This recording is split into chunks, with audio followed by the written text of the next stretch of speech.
My name is Jane Liu, and I'm a pediatric ear, nose, and throat doctor here in Los Angeles. The video today is going to cover the perioperative experience in children, or what to expect on the day of surgery for your kid. It is extremely important to listen to the instructions about what your child can eat or drink before surgery. Having any food or drink inside the stomach increases the risks of anesthesia. You will likely be asked to check in a few hours early, similar to when you go into the airport. Once you arrive to the preoperative area, your child will usually have to change clothes. It is usually a good idea to bring something age-appropriate to distract your child, whether this is a device, a toy, or a book.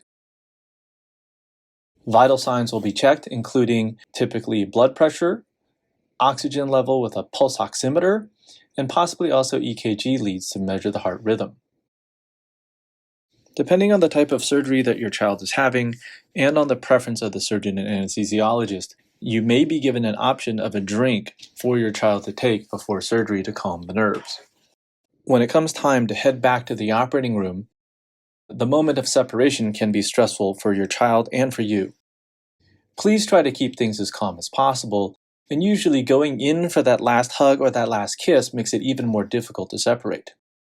I frequently compare the separation to daycare drop-off, where some kids will go with anyone, some kids won't go with anyone, and some it depends on how that separation is handled. At the end of the day, the faster you can get back to the operating room and to the mask and anesthesia medications, the better. Once your child is in the operating room, the monitors are usually attached and a mask is placed over the nose and mouth to allow the child to go to sleep, breathing in the anesthesia gas. If an IV or breathing tube is needed, it is usually placed after your child is comfortably asleep. When the surgery is completed and your child is waking up, they will be taken to recovery. Every attempt is made to bring you back as soon as possible. In most circumstances, the parents are there as the child is waking up. When your child is coming out of anesthesia, there is frequently something that we call emergence delirium. I call it the angry drunk. Usually at this point, your child is not fully awake, a little bit out of it, and may be very combative. That is very normal for kids coming out of anesthesia. This does not mean that they are uncomfortable in pain.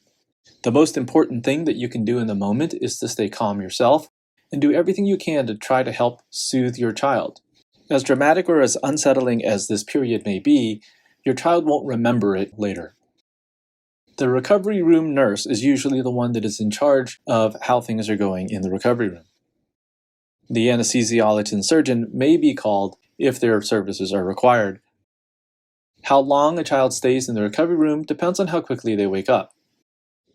As always, every situation is unique, so please talk to your surgeon, anesthesiologist, or nurse about the specific details of the procedure that your child will be having. Hopefully your child will never need surgery, but if they do, hopefully you'll find this video helpful.